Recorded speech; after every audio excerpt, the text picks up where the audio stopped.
Semua orang tahu asteroid yang memusnahkan dinosaurus 66 juta tahun lalu. Tapi bagaimana kalau ada bencana yang lebih besar, lebih lama, dan lebih misterius? Banyak orang tidak tahu bahwa 470 juta tahun yang lalu, bumi mengalami hujan meteorit selama jutaan tahun. Ini bukan hanya satu asteroid raksasa, melainkan ribuan. Tapi kepunahan massal yang terjadi kemudian bukan hanya karena ini. Bagaimana ilmuwan tahu ini? Apa bukti yang mereka temukan? Kenapa hujan meteorit ini tidak sepopuler asteroid pembunuh dinosaurus? Hari ini kita akan mengungkap salah satu misteri terbesar di sejarah bumi. Ilmuwan pertama kali menemukan bukti hujan meteorit ordopisium dalam bentuk mikrometeorit dan fragmen asteroid yang terawetkan di lapisan batuan tua di berbagai belahan dunia, termasuk di Amerika Utara dan di Swedia. Penelitian yang dilakukan oleh Birger Smith dan timnya pada tahun 2014 menemukan bahwa hujan meteorit ini berasal dari tabrakan asteroid raksasa di sabuk asteroid utama.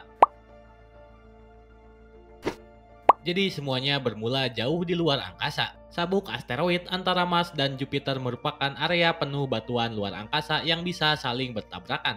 Ketika dua asteroid besar bertabrakan, mereka menghasilkan miliaran pecahan kecil yang menyebar ke seluruh tata surya.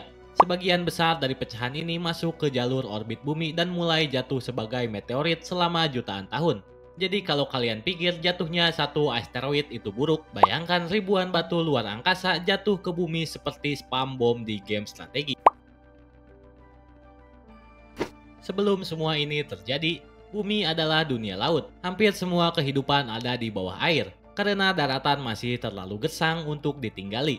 Lautan Ordopisium dipenuhi dengan berbagai spesies unik yang tidak lagi ada saat ini. Trilobita mendominasi dasar laut, Nautiloid raksasa menjadi predator puncak, dan bintang laut primitif berkembang dengan pesat. Tapi kedamaian ini tidak berlangsung lama.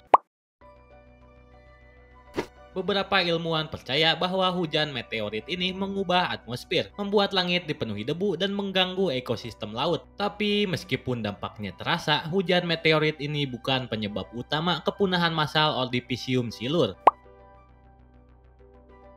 Sekitar 445 juta tahun lalu, zaman es ekstrim tiba-tiba melanda. Ini adalah salah satu peristiwa pendinginan global terbesar yang pernah terjadi dalam sejarah bumi. Banyak ilmuwan percaya bahwa perubahan iklim yang drastis ini dipicu oleh peningkatan aktivitas tektonik yang mempercepat pelapukan batuan silikat yang menyerap karbon dioksida dalam jumlah besar dan menyebabkan pendinginan global. Bayangkan kalian adalah trilobita, tidur nyenyak di dasar laut, lalu tiba-tiba bangun di dataran kering. Pasti jadi mimpi buruk banget.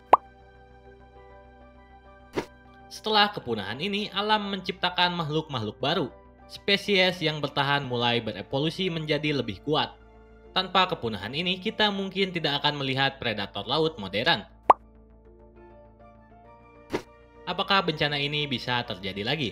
Dan kalau iya, bisakah kita menghindarinya? Untungnya ilmuwan sekarang lebih siap. NASA dan tim luar angkasa terus memantau ancaman ini. Bumi telah mengalami berbagai bencana besar, namun kehidupan selalu menemukan cara untuk bertahan dan berkembang. Tapi siapa tahu mungkin saja di masa depan, kita akan menghadapi hujan meteorit berikutnya.